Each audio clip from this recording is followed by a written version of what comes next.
Com a graça de Deus e em nome de Jesus, estamos iniciando mais uma transmissão ao vivo aqui no canal O Caminho Estreito.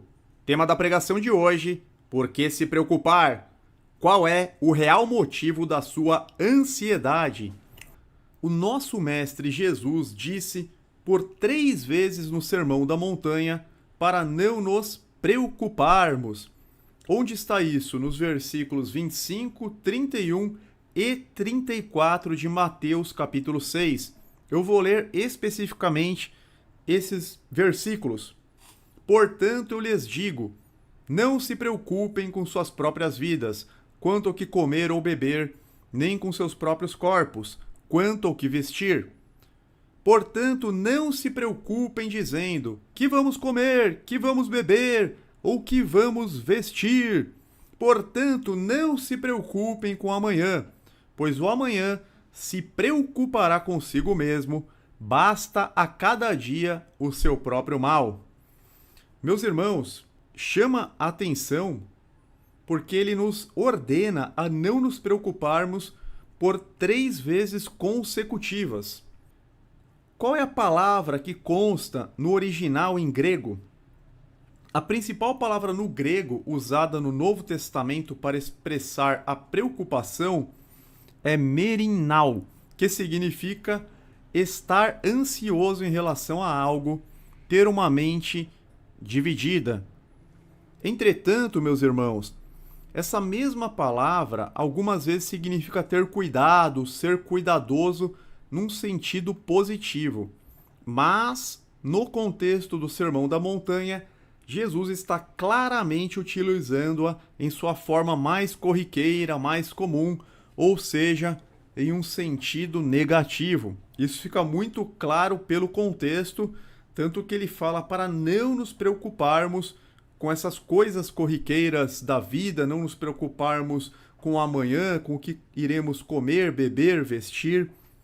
E tal palavra vem da raiz merizo, do grego, que pode ser traduzido como dividir em partes. Edenous, mente. A preocupação parte, entre aspas, a mente em duas, dividindo os pensamentos entre o hoje e o amanhã. Muitas vezes a pessoa ela está vivendo hoje, mas com a cabeça no amanhã, de modo que ela acaba não vivendo o presente e nem mesmo o futuro. Ela fica com a mente dividida de tal forma que ela não foca no agora e também ela não consegue focar naquilo que virá futuramente, porque nós não controlamos o futuro. Meus irmãos, essa palavra ela sugere também uma distração, uma preocupação com coisas que causam estresse e ansiedade. No dicionário, temos a seguinte definição deste adjetivo. Estar preocupado, o que significa?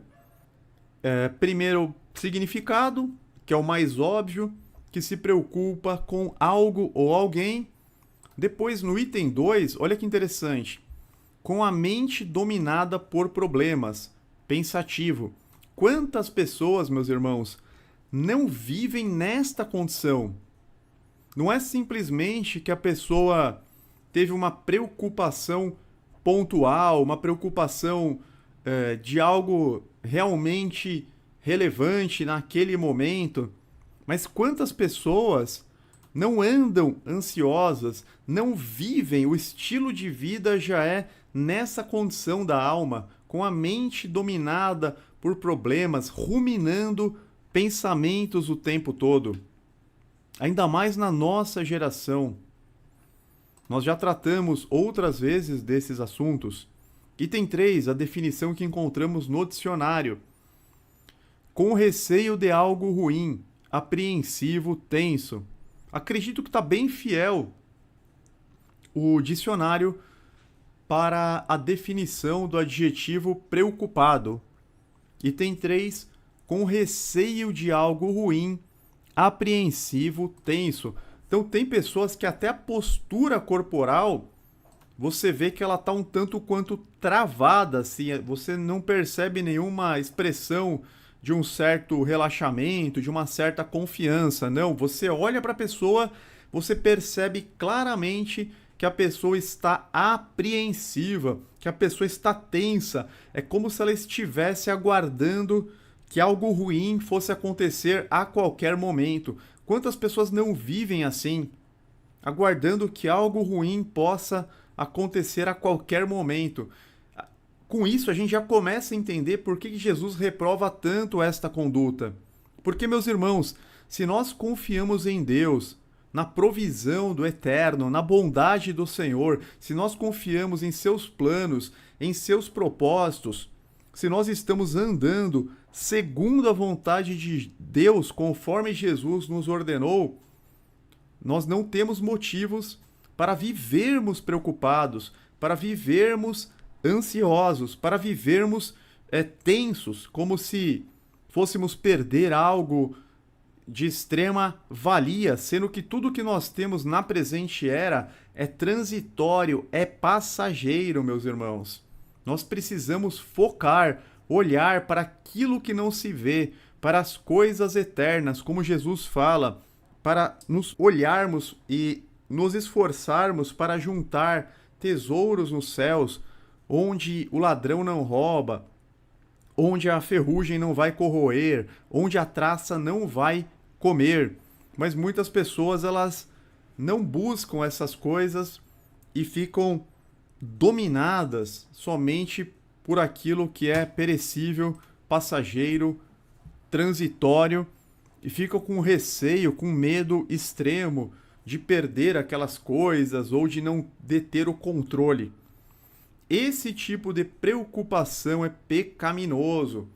Trata-se de uma emoção, uma condição da alma que se opõe diretamente à confiança em Deus. Vocês percebem que são coisas antagônicas. Quanto mais a pessoa está preocupada com essas coisas terrenas, cotidianas que Jesus citou, entre outras, é claro, menos confiança ela está demonstrando no poder de Deus, na sua bondade, na sua provisão, na sua justiça. E nesse mesmo sermão, Jesus fala que Deus veste os lírios do campo com mais esplendor do que Salomão se vestiu, que Deus ele alimenta todos os pássaros, todos os seres viventes. No Salmo 145, a gente encontra também essa premissa. Abres a tua mão e satisfazes os desejos de todos os seres vivos. Então é um salmo que fala que o Senhor ampara a todos, que Ele dá alimento no devido tempo para todas as criaturas, não apenas para os homens, mas até para pássaros, por exemplo, para animais que não foram feitos à imagem e semelhança de Deus. Ainda assim, Deus os supre. Ainda assim, Deus providencia para eles o alimento diário. Porque Deus é bom o tempo todo, meus irmãos. Mas algumas pessoas, elas ficam totalmente vivendo nessa condição de apreensão, de tensão, de extremo estresse. Em Isaías 26, versículo 3 está dito: Tu guardarás em perfeita paz aquele cujo propósito está firme, porque em ti confia. Olha o estado que nós devemos estar guardados, debaixo das asas do Altíssimo. Tu guardarás em perfeita paz aquele cujo propósito está firme, porque em ti confia. Olha que maravilha! Jesus também fala que nós não devemos temer aos homens, que eles podem matar o corpo, mas não podem lançar a nossa alma no lago de fogo. Nós devemos temer a Deus. Devemos temer a Deus. A preocupação que devemos ter, entre aspas, é em fazer a vontade do Senhor.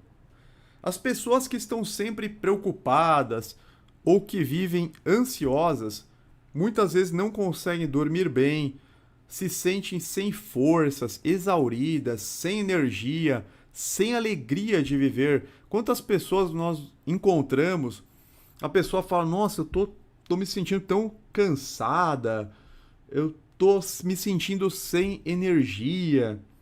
E você vê o semblante caído, desanimado.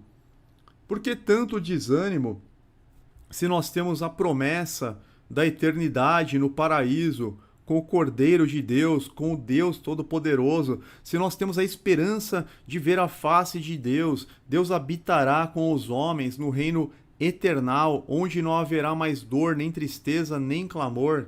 Deus estará no meio dos homens. Se nós temos promessas tão benditas em um período tão curto de tempo, porque a nossa vida ela é como a neblina que aparece por um pouco de tempo e logo desaparece. A nossa vida, mesmo uma vida que a pessoa completa os anos, digamos assim, é uma vida que passa muito rápido. E às vezes a gente fica tão apegado às coisas e às pessoas ao nosso redor e nos esquecemos das promessas de Deus, nos esquecemos do reino vindouro, da verdadeira vida, nós nos esquecemos. Muitos transformam a carreira em um ídolo. Isso é muito propagado. A pessoa ela transforma a carreira em um ídolo e depois, no final da vida, ou até antes, né? Às vezes no meio da vida, ela se arrepende, ela percebe que aquilo não valeu a pena, que ela não conseguiu alcançar a felicidade, que aquilo não preencheu a sua alma. É óbvio. O ser humano, se ele erra o alvo da adoração, ele jamais vai ter a verdadeira paz, ele jamais terá a verdadeira alegria. Somente o Espírito de Deus pode nos trazer esta paz e esta alegria independentemente das circunstâncias. Moisés sabia muito bem disso.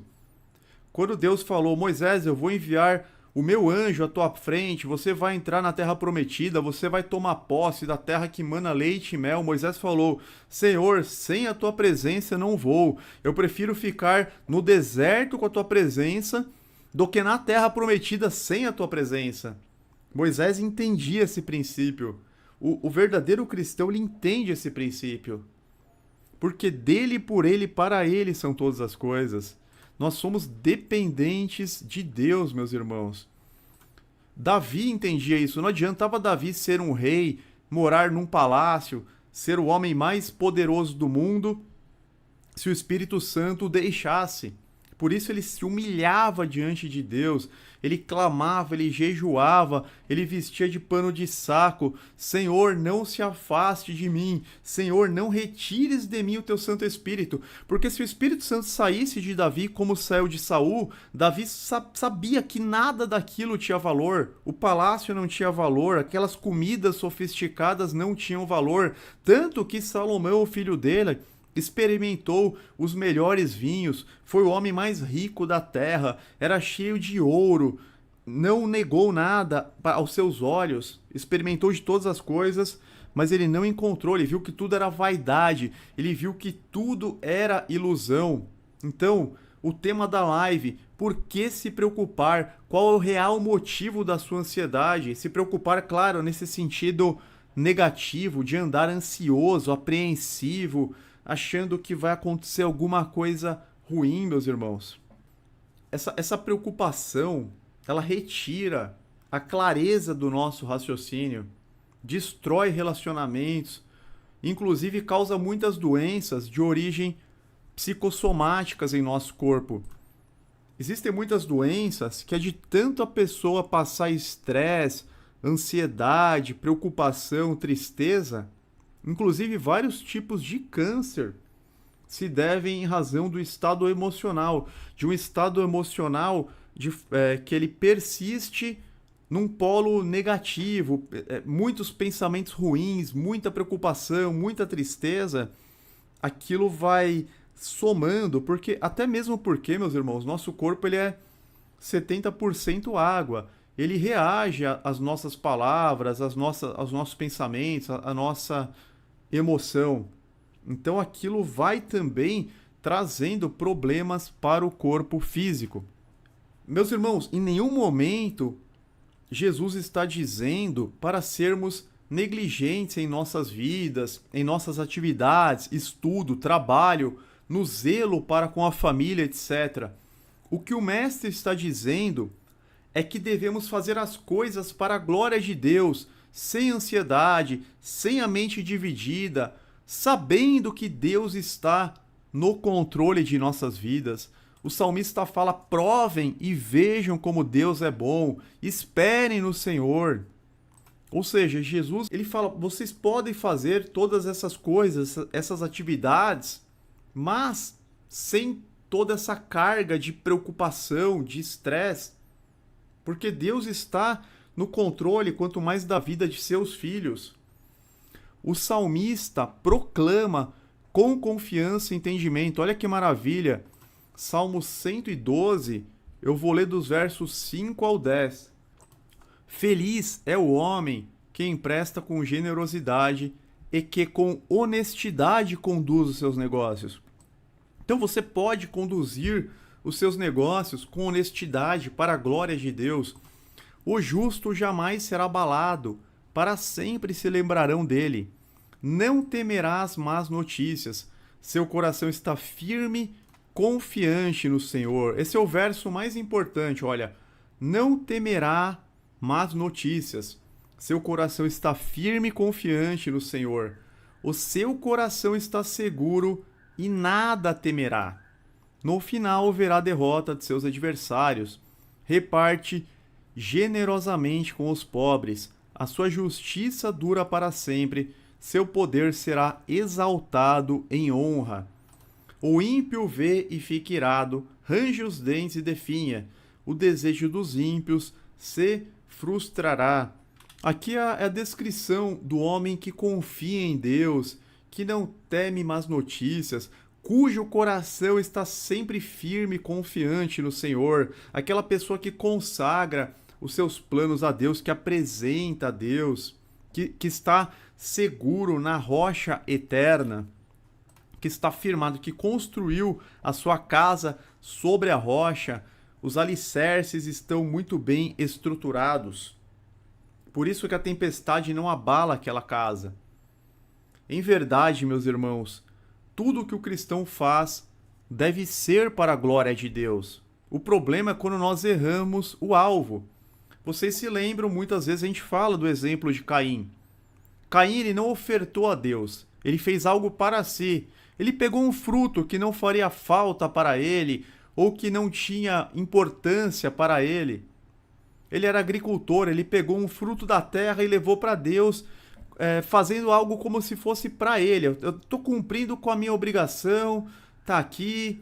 Agora Abel ele fez para a glória de Deus. Abel ele foi atrás do que ele tinha de melhor, das primícias, das gorduras.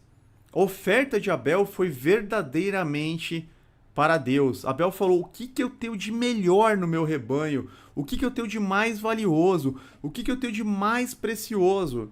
Eu vou dar o que eu tenho de mais precioso para quem eu mais amo.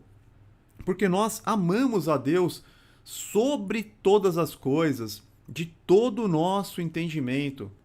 Caim não amava a Deus sobre todas as coisas. Caim pensou só nele próprio. Ele falou: vou levar esse fruto aqui porque esse fruto não vai mudar nada, não quer dizer muita coisa. Ele não foi atrás das primícias. E Abel foi. Então, o que o cristão faz deve ser para a honra e glória de Deus, e todos os nossos planos devem ser apresentados a Deus em oração para que Ele nos mostre o melhor caminho. Senão nós vamos ficar andando em círculo. Provérbios 16, 3. Confia ao Senhor as tuas obras, e teus pensamentos serão estabelecidos. Tem gente que fala: irmão Gilberto, mas eu não sei como orar, porque às vezes eu oro, mas eu não tenho resposta. Nem sempre. Pode ser que Deus levante pessoas para te falar sobre aquele assunto. Pode ser que Deus levante pessoas que vão dar a resposta que você está procurando. Pode ser que você encontre a resposta na leitura da palavra. Pode ser que Ele utilize outras formas, mas também, meus irmãos, Ele estabelece os nossos pensamentos. Olha que interessante. Vou ler novamente. Provérbios 16, 3. Confia ao Senhor as tuas obras, e teus pensamentos serão estabelecidos.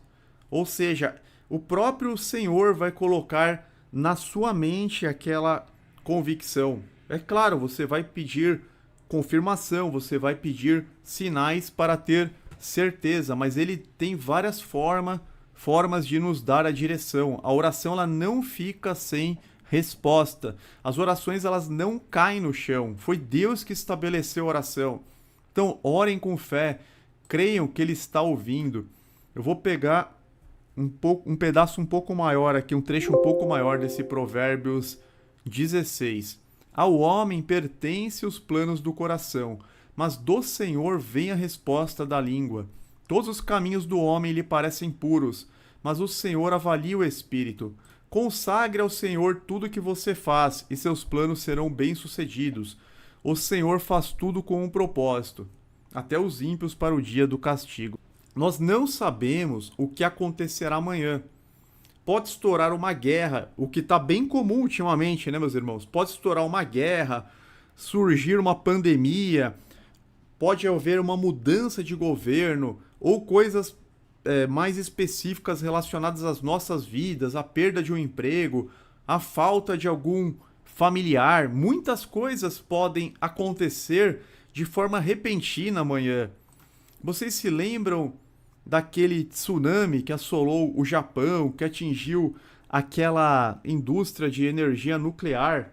Da noite para o dia, ninguém sabia que haveria um tsunami que mudaria a vida das pessoas, que atingiria reatores nucleares, colocando em risco, mudando o destino de tantas pessoas, ceifando vidas, trabalhos, muitas coisas acontecem de forma repentina da noite para o dia. Você se lembra do 11 de setembro de 2001, quando aqueles aviões se chocaram nas Torres Gêmeas? Aquelas pessoas foram trabalhar normalmente. Aquelas 3.000 pessoas acordaram e pensaram assim: ah, estou indo para mais um dia de trabalho, vou cumprir a minha rotina de todos os dias. Quem vai imaginar que vai entrar um avião no andar que você trabalha, que vai explodir os prédios, ou a pessoa pega um avião, o avião sequestra, tantas coisas boas também podem acontecer, mas nós não sabemos o que o amanhã nos reserva, nós não sabemos se vai surgir outra guerra, nós não sabemos se vai aparecer uma outra pandemia ou fraudemia, né? Coisas que são inclusive feitas em laboratório, mas que mudam toda uma sociedade, causam mudanças de lei, lockdowns. Imagina a pessoa que resolveu abrir um restaurante no início de 2020, fez todos os estudos de mercado, realizou estudos de viabilidade, pegou empréstimos, realizou contratações, escolheu muito bem o ponto. Ela deve ter pensado: olha, esse ponto aqui não tem erro, este ponto passam muitas pessoas, certamente o restaurante vai estar sempre cheio, ainda mais aos finais de semanas.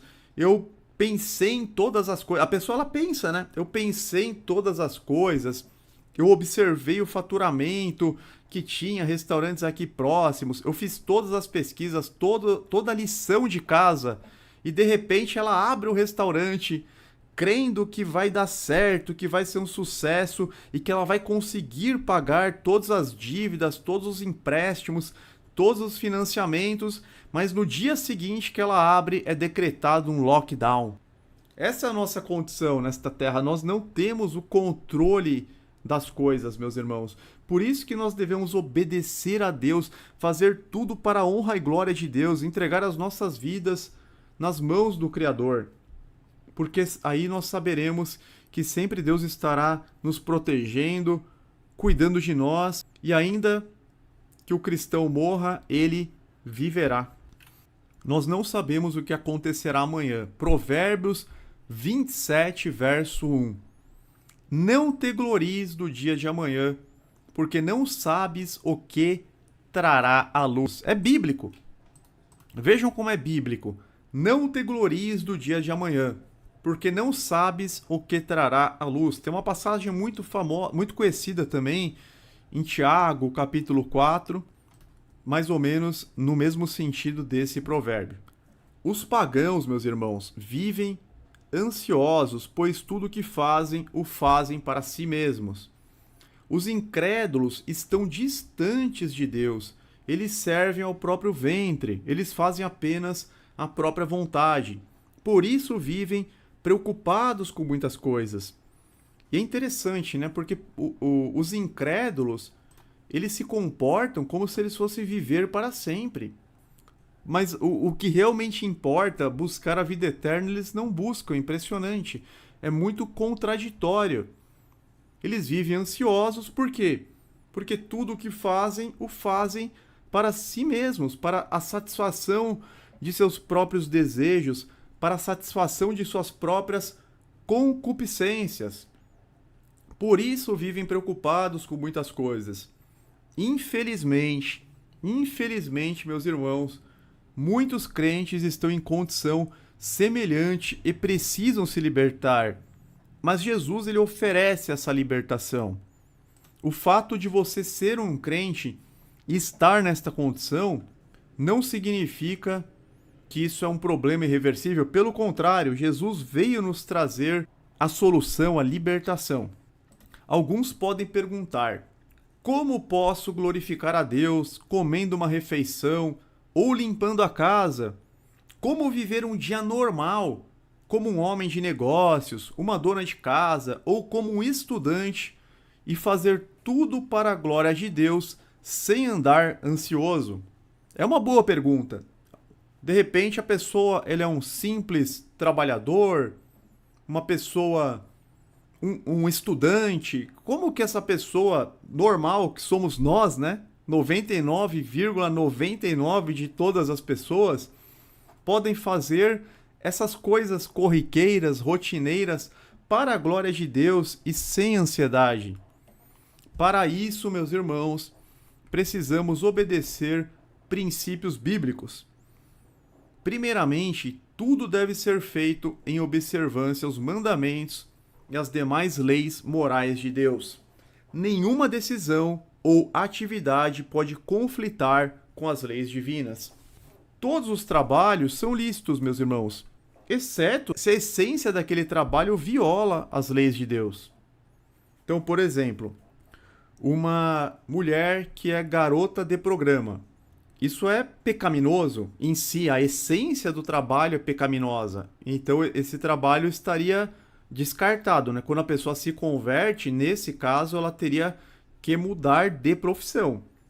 Mas, em geral, todos os trabalhos são lícitos, tirando esses claros exemplos pecaminosos, e nós devemos trabalhar observando, né, que nada em nossa conduta afronte as leis divinas. Portanto, nenhuma decisão ou atividade pode conflitar com as leis divinas. Por exemplo, um exemplo simples: se eu me alimento com moderação, sem excessos, sem o consumo de carnes impuras, dando graças a Deus pelos alimentos por intermédio de Jesus, assim eu me alimento para a glória de Deus. Então eu estou comendo uma simples refeição, mas eu estou observando a moderação, eu estou me abstendo de carnes imundas e eu estou agradecendo a Deus por aqueles alimentos, reconhecendo que é Deus que proveu, que colocou sobre a minha mesa. Porque não importa, meus irmãos, quão rica a pessoa seja. Às vezes uma pessoa muito rica, numa mudança de governo, numa quebra, lembra da quebra de 29 da Bolsa de Valores? Às vezes a pessoa ela vai dormir milionária, ela é muito rica, ela tem muitas ações, a Bolsa de Valores ela quebra, tem um colapso, ela acorda pobre. Todo o dinheiro dela, todo o investimento dela virou pó. E eu já vi isso acontecer com pessoas próximas. Elas tinham uma condição muito boa, só que acabaram investindo em coisas que não deram certo. Acabaram fazendo investimentos errados e perderam tudo. Eu já vi várias vezes, infelizmente, né, isso acontecer. A Bíblia ela fala muito da incerteza das riquezas. Então, todo o alimento que nós temos é Deus que nos deu. Ah, não, mas aquela pessoa é milionária, ela pode comprar o que quer. Não, não é assim que funciona. Da noite para o dia ela pode perder tudo. Então nós temos que reconhecer que é Deus que nos dá o pão de cada dia. Agora, se nós não nos alimentamos dando graças a Deus, ou se nós praticamos a glutonaria, aquelas refeições não estão sendo feitas para a honra e glória de Deus, mas estão sendo feitas com excesso, com falta de gratidão. É diferente, entendeu? Por exemplo, se nos estudos eu cuido para não trapacear, dou bom testemunho frente aos meus colegas e professores, não faço coro com colegas escarnecedores, eu não participo da roda daqueles que têm lábios impuros, e dou graças a Deus em nome de Jesus pela capacidade intelectual que Ele me concedeu, assim eu estudo para a glória de Deus. Agora a pessoa que vai para a escola, vai para a faculdade, pratica atos reprováveis, anda com zombadores, faz parte daquela rodinha que fala palavrões. Essa pessoa ela não está estudando para a glória de Deus. Ela está se comportando como ímpio, ela não está dando bom testemunho, ela não está sendo sal da terra, luz do mundo naquele ambiente. O cristão ele deve ser reconhecido como cristão em todo o ambiente que ele frequenta. No trabalho nós devemos fazer o que é justo e correto, procurando desempenhar a respectiva função da melhor forma, não enganar as pessoas, dar testemunho de uma conduta íntegra, idônea, respeitar os nossos superiores, nossos pares e subordinados, dando graças a Deus em nome de Jesus pela oportunidade de levarmos o pão para casa. Precisamos reconhecer a Deus em todos os nossos caminhos. Provérbios 3, versos 5 a 7. Confie no Senhor de todo o seu coração e não se apoie em seu próprio entendimento. Reconheça o Senhor em todos os seus caminhos e Ele endireitará as suas veredas. Não seja sábio aos seus próprios olhos. Tema o Senhor e evite o mal. Olha que ensinamento precioso. Confie no Senhor de todo o seu coração. Não se apoie em seu próprio entendimento. Reconheça a Deus em todos os seus caminhos e Ele vai endireitar as tuas veredas. Não seja sábio aos seus próprios olhos. Tema o Senhor, evite o mal. Ande em retidão, obediência e integridade. O cristão deve estar motivado a agradar a Deus em todas as coisas. O cristão ele deve acordar motivado. Mais um dia que eu tenho a oportunidade de agradar a Deus, de fazer as coisas para a honra e glória de Deus, porque nós somos mordomos do Senhor. Não devemos buscar a honra dos homens, e sim fazer o que é correto, porque preferimos a aprovação do Criador. Por que as pessoas postam fotos em situações até mesmo constrangedoras, com roupas indecentes? Aí uma mulher estava falando, não, eu posto fotos assim porque eu gosto muito de receber likes. Olha que coisa horrível. Algo que desagrada a Deus extremamente, que entristece o coração do Senhor, porque quer a aprovação de homens e homens pagãos, profanos, incrédulos, homens que não temem a Deus. A gente não pode, tem que ter muito cuidado, meus irmãos, no uso das redes sociais. Às vezes a pessoa coloca uma foto que vai causar inveja. Ela coloca uma foto que ela está num lugar bonito, ou que ela está num restaurante caro, ou que ela está numa viagem. Para que isso? Pessoas que não têm condição de fazer isso vão ver, algumas vão ficar tristes, outras vão invejar. Para que ficar postando publicamente? Uma coisa é você mandar para uma pessoa da sua família que sabe que você está em tal lugar, uma pessoa do seu ciclo de maior intimidade. Outra coisa é colocar numa vitrine para que todos possam ver. Eu não vejo sentido nisso, meus irmãos. O cristão ele tem que abandonar essas coisas. O cristão ele tem que abandonar todo e qualquer tipo de ostentação. Nós temos que exercer a verdadeira humildade. A pessoa que é humilde, ela não fica ostentando, ela não fica fazendo inveja para os outros, ela não fica competindo. Ah, eu fui para uma praia paradisíaca, depois eu fui para não sei aonde, depois eu fui para o campo, fui para um hotel, fui. Esquece, para com essas coisas. Isso não está sendo feito para a honra e glória de Deus. O irmão Silva colocou: a primeira coisa que eliminei da minha vida foi a mentira, optando por ser mais honesto. No entanto, eu reconheço que sou humano e ainda cometo muitos erros. Estou comprometido em continuar melhorando. É isso que Deus quer, Ele quer esse comprometimento, que a gente cresça nesse processo de santificação. Porque nós não somos perfeitos, mas a gente tem que fazer os melhores esforços para andar como Jesus andou. Nós não vamos conseguir a perfeição absoluta, mas nós vamos conseguir abandonar os maus caminhos e mudar de vida. Não somos mais nós que vivemos, mas é Cristo que vive em nós. Portanto, a gente tem que todos os dias acordar motivados para agradar a Deus em todas as coisas, buscando a aprovação dele. A aprovação dos homens, ela não é importante. O importante é a aprovação de Deus. Colossenses 3:23. Tudo o que fizerem, façam de todo o coração, como para o Senhor e não para os homens.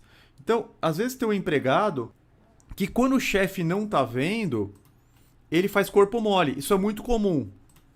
Talvez a gente já tenha feito isso antes da conversão. Provavelmente nós conhecemos pessoas, ou em algum momento nós conhecemos pessoas que agiram desta forma.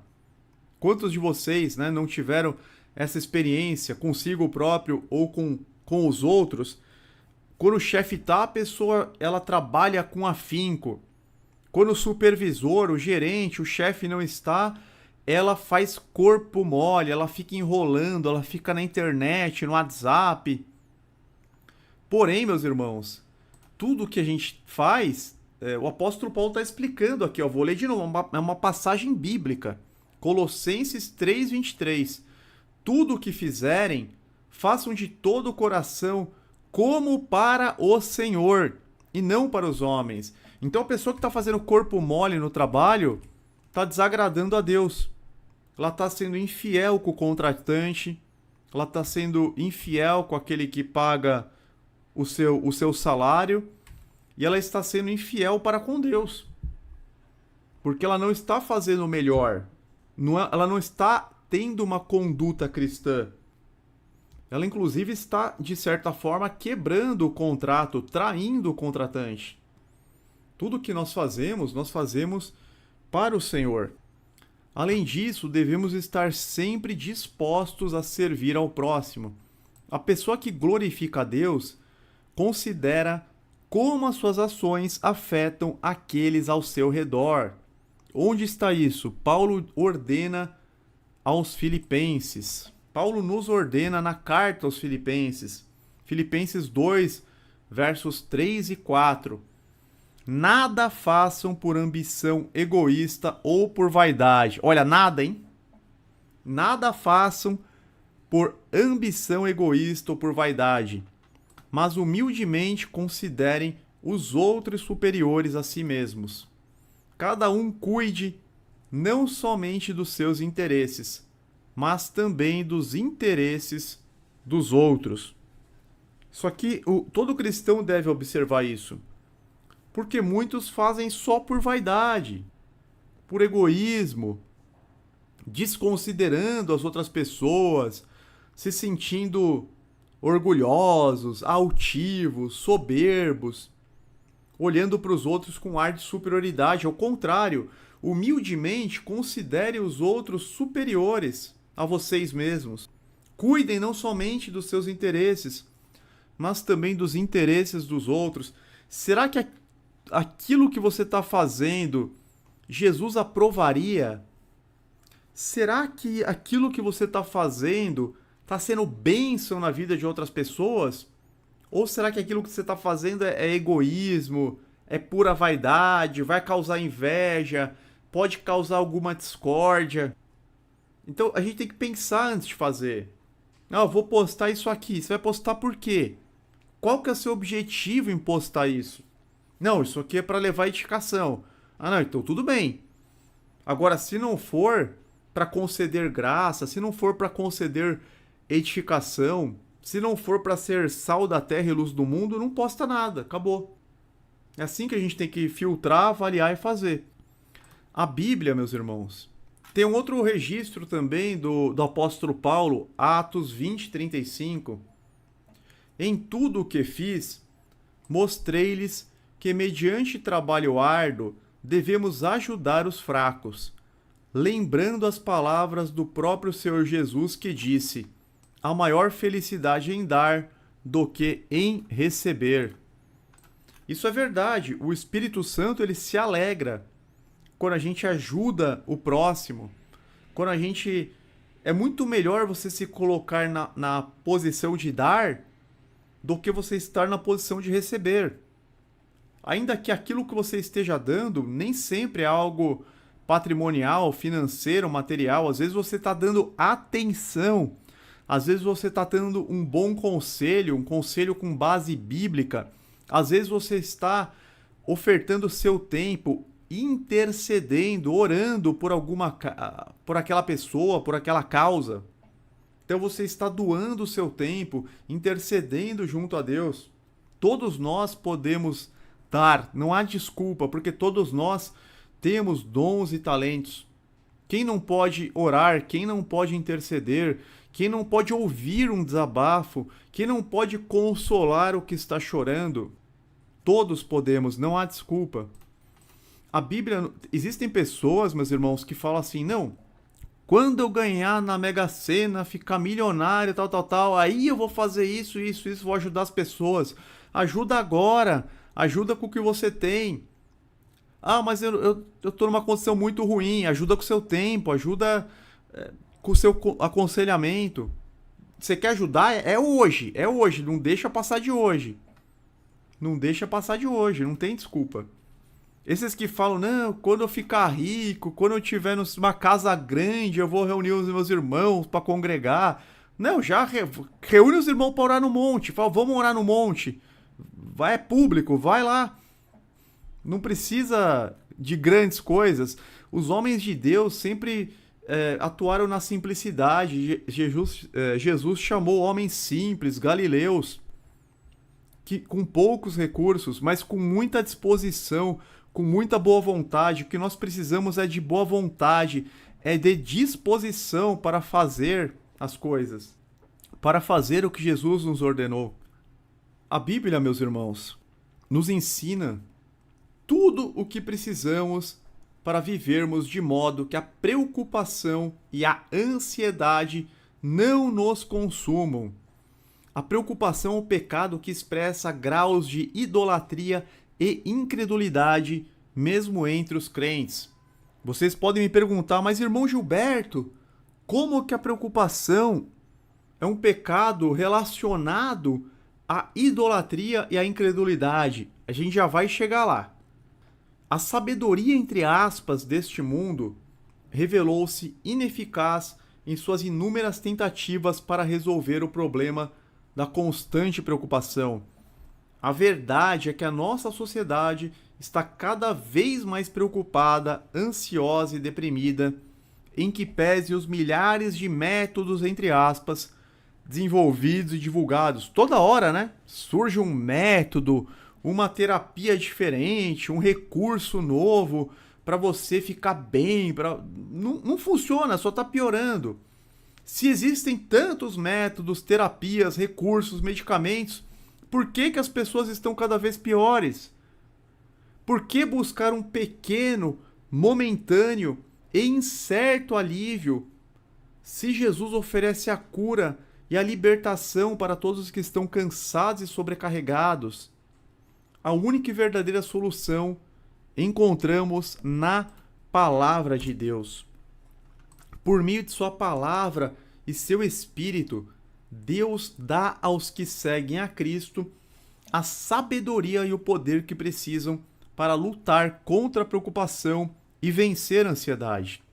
A ansiedade ela pode ser vencida. O fato de o próprio Jesus tratar da questão da preocupação significa que Deus conhece esse nosso problema e que Ele tem as respostas. Nós não fomos abandonados às psicologias seculares para as respostas aos problemas da vida. Mas em que sentido a preocupação é pecaminosa? Vamos responder esta pergunta. A preocupação é cuidado ou interesse que está fora de controle. Em outras palavras, toda expressão de preocupação começa com algum interesse legítimo que permitimos nos consumir. Nós falhamos em levar esse interesse à presença de Deus, a fim de que seja tratado sob a perspectiva dele. De maneira geral, as preocupações são problemas de interesses com os quais deixamos de lidar de modo piedoso.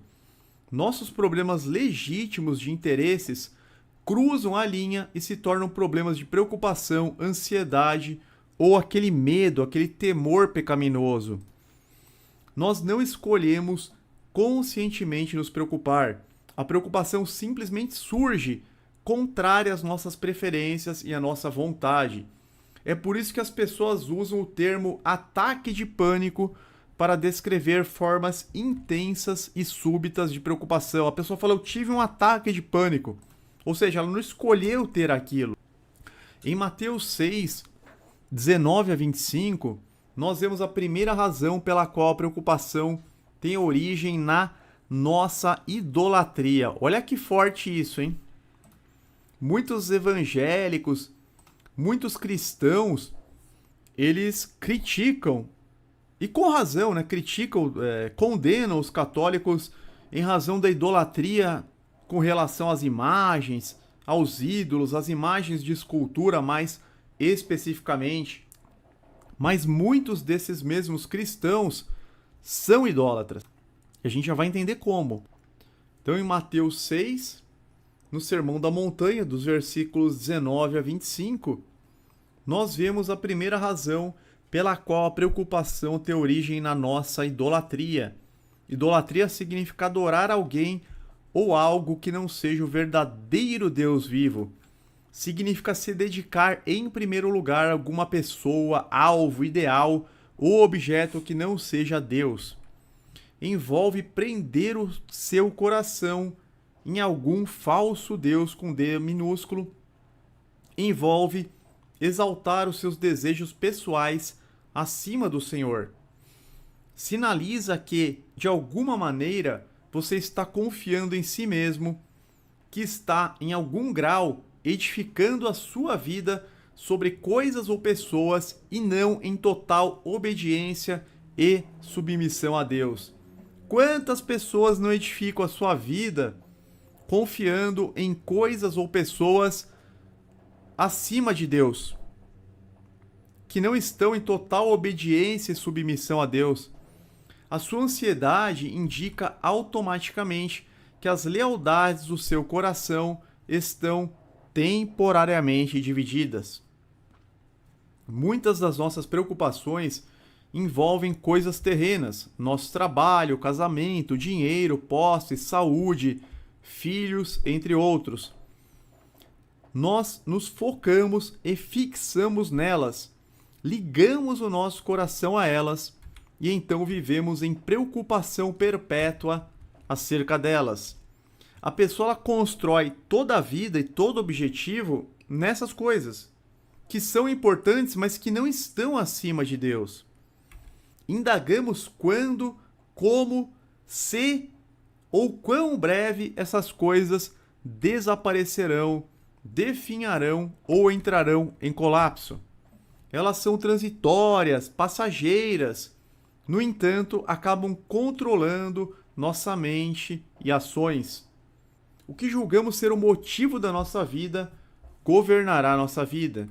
Nosso tesouro nos controlará. Aí que está o perigo. Aonde está o seu tesouro, aí também está o seu coração. Jesus já havia dito. Em contraste, meus irmãos, os tesouros ajuntados nos céus são permanentes, garantidos para sempre para nós. Somos co-herdeiros com Cristo, que morreu para obter uma herança eterna para nós, seu povo. O maior tesouro é o próprio Deus e seu Filho Jesus. Por isso que lá em Hebreus, meus irmãos, Hebreus 11, é relatado que os heróis da fé, eles não alcançaram aquelas coisas. Todos esses receberam bom testemunho por meio da fé. No entanto, nenhum deles recebeu o que havia sido prometido. Deus havia planejado algo melhor para nós, para que conosco fossem eles aperfeiçoados. O mundo não era digno deles. Olha que interessante. Muitos morreram de forma cruel, mas eles alcançaram o que realmente importa: a salvação, a vida eterna, a vida com Deus e com Jesus no reino vindouro. Gênesis 15:1. Fazer a leitura para vocês. Depois destas coisas, veio a palavra do Senhor a Abraão em visão, dizendo: Não temas, Abrão, eu sou o teu escudo, o teu grandíssimo galardão. Olha que maravilha! Deus está dizendo: eu sou o seu tesouro, Abrão. No meio de temores corriqueiros, o salmista Asaf conclui, Salmo 73, 25 e 26. A quem tenho nos céus, senão a ti? E na terra, nada mais desejo, além de estar junto a ti. O meu corpo e o meu coração poderão fraquejar, mas Deus é a força do meu coração e a minha herança para sempre. Deus é a nossa herança, meus irmãos. Tudo que nós temos aqui na terra vai desaparecer. Tudo que nós temos vai desaparecer. Mas nós temos algo que é perpétuo. Estar com Deus e com o Cordeiro pela eternidade ultrapassa em muito e ofusca as coisas insignificantes e perecíveis que tolamente apreciamos.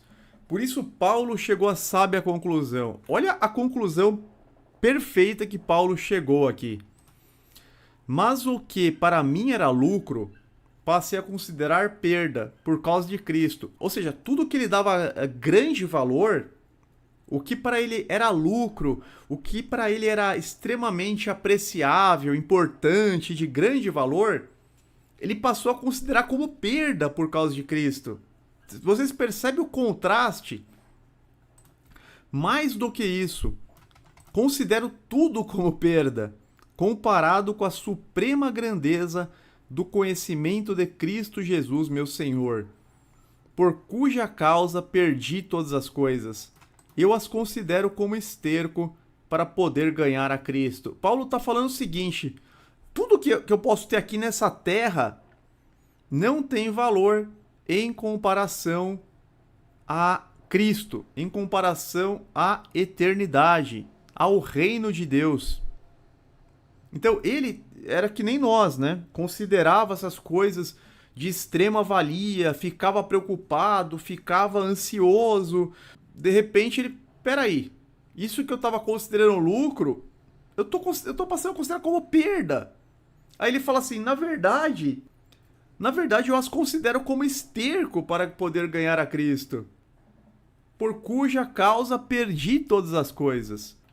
Quando deixamos de fixar o nosso olhar no reino de Deus e sua justiça, seremos preenchidos pela escuridão da preocupação crônica ou invadidos por preocupações agudas. Nossa visão será nublada.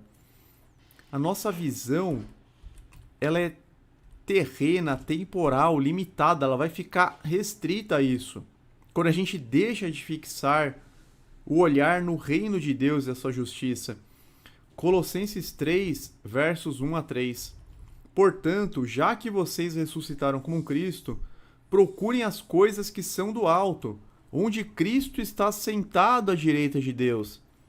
Mantenham o pensamento nas coisas do alto, e não nas coisas terrenas. Pois vocês morreram, e agora a sua vida está escondida com Cristo em Deus. Forte, hein, essa passagem. Mantenha o pensamento nas coisas do alto, e não nas coisas terrenas.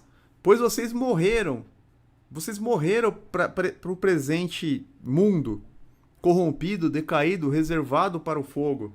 Agora a sua vida está escondida com Cristo em Deus. Aquele louvor, né? Se Deus fizer, Ele é Deus. Se não fizer, Ele é Deus. Se a porta abrir, Ele é Deus. Se a porta não abrir, Ele continua sendo Deus. Se a doença vier, Ele é Deus. Se eu for curado, Ele é Deus. O foco é a eternidade. Além disso, a preocupação revela as maneiras de servirmos a mestres rivais. Mestres de escravos exigem lealdade exclusiva. É impossível trabalhar ao mesmo tempo para dois chefes diferentes. Nosso Senhor conclui essa sessão com um aviso claro. Aquela famosa passagem de Mateus 6:24. Ninguém pode servir a dois senhores, pois odiará um e amará o outro, ou se dedicará a um e desprezará o outro. Vocês não podem servir a Deus e ao dinheiro. O dinheiro, ele tem que ser escravo, ele não tem que ser senhor. Tem gente que coloca o dinheiro como senhor, inverte o polo. Jesus declara que nós não podemos servir a Deus e a algo ou alguma pessoa também, seja dinheiro ou qualquer outro Deus com D minúsculo.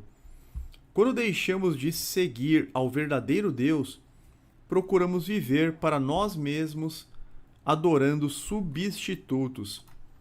O que Deus nos chama a fazer em resposta à nossa preocupação idólatra?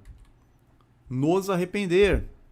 O arrependimento envolve confessar a Deus os modos específicos por meio dos quais nós estamos confiando em nós mesmos e adorando a falsos deuses que entronizamos em nossos corações.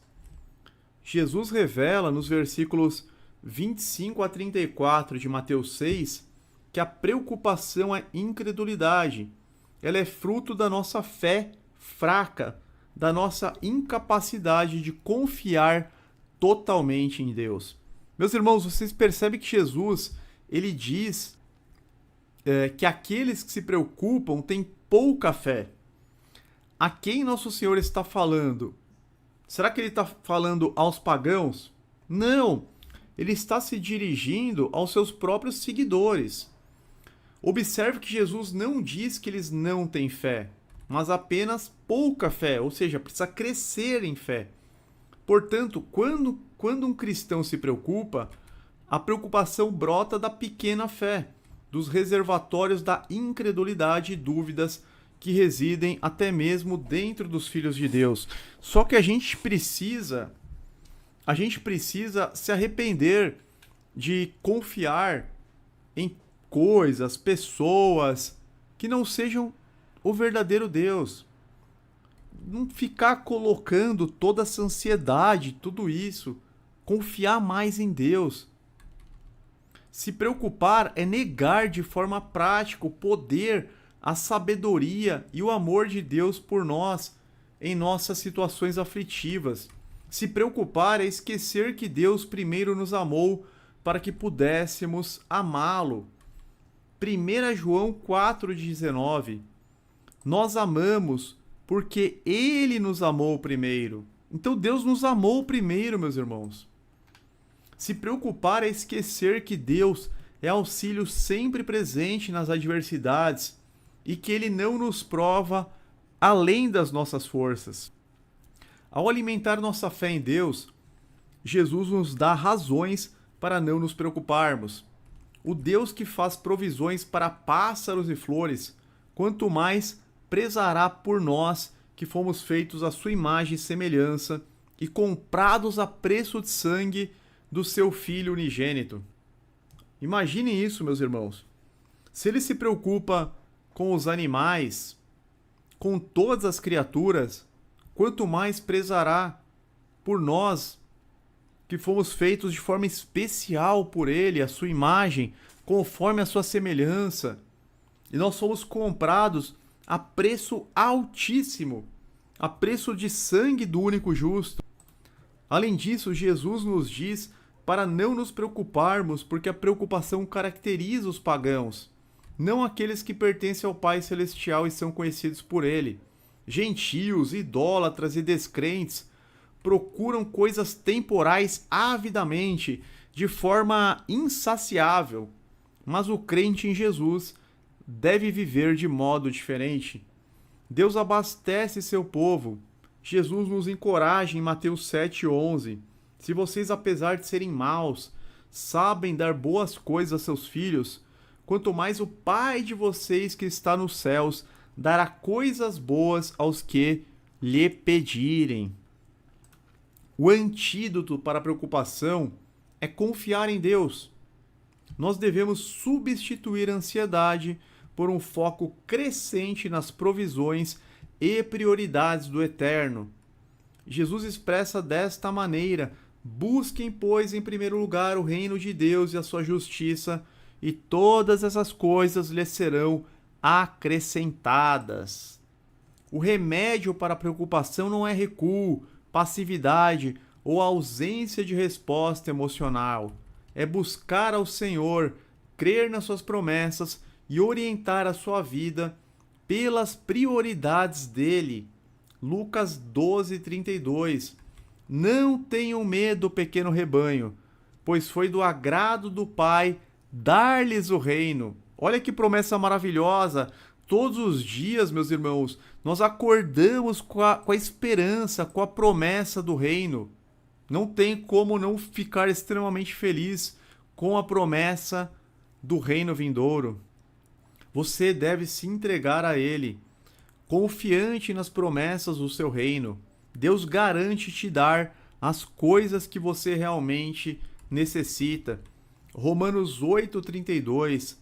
Aquele que não poupou a seu próprio filho, mas o entregou por todos nós, como não nos dará juntamente com ele e de graça todas as coisas? Nenhuma das suas promessas a nós falhou. Ele é um auxílio sempre presente em tempos de necessidade. Deixemos que as garantias do reino de Deus instiguem a nossa fé e dissipem todas as nossas preocupações. Que verdades específicas sobre Deus e que promessas de Deus você acha difícil aceitar completamente? Por que você não confia plenamente? Ore, fale ao Senhor sobre as suas preocupações.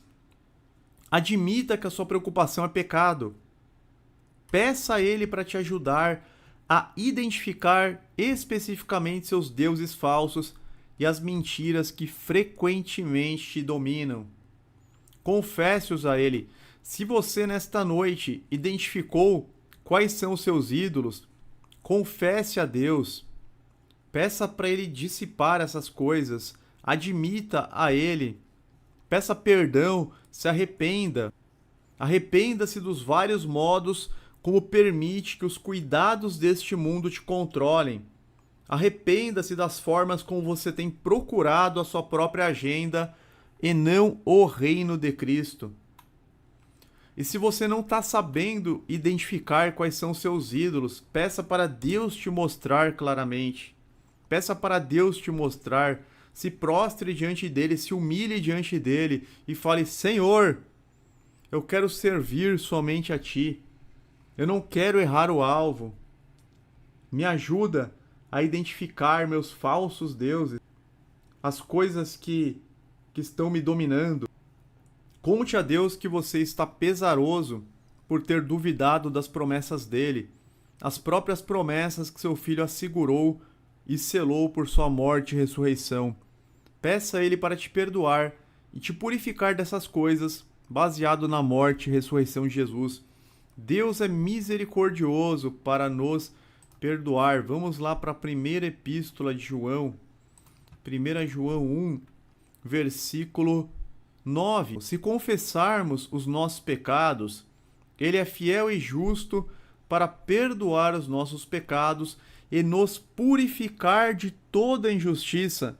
Nesta mesma noite, meus irmãos, se confessarmos os nossos pecados, Deus é fiel e justo para nos perdoar de todos os nossos pecados e nos purificar de toda nossa injustiça. Basta nos arrependermos, confessarmos e acertarmos o alvo. Volte-se para o Senhor para adorá-lo e conte com as suas promessas de graça, mesmo em situações perturbadoras. Preencha sua mente com as verdades apropriadas sobre Deus, que destruirão aqueles ídolos e mentiras. Siga o Evangelho em sua verdadeira essência, da forma como Jesus nos ensinou. Por fim, erga-se com a fé renovada, obedecendo a Deus e fazendo tudo para a sua glória, dando graças a Ele por todas as coisas, em nome de Jesus. Até aqui, meus irmãos, espero que esta palavra possa trazer luz, edificação, correção da rota. Não a nós, Senhor, nenhuma glória para nós, mas se ao teu nome, por teu amor e por tua fidelidade, porque dele, por ele, para ti, ó Deus, são todas as coisas. Glória, pois, eternamente a Deus, é o nosso Mestre Jesus. Amém. Meus irmãos, se alguém esqueceu do like, eu vou pedir por gentileza para deixar agora, para que esta pregação possa chegar para muito mais pessoas. Eu vou pedir para que cada um deixe um comentário fixo, para que o algoritmo do YouTube entenda que este vídeo tem relevância, precisamos alcançar mais almas. Conto com os comentários, fiquem todos na paz e na proteção do Eterno, em nome de Jesus.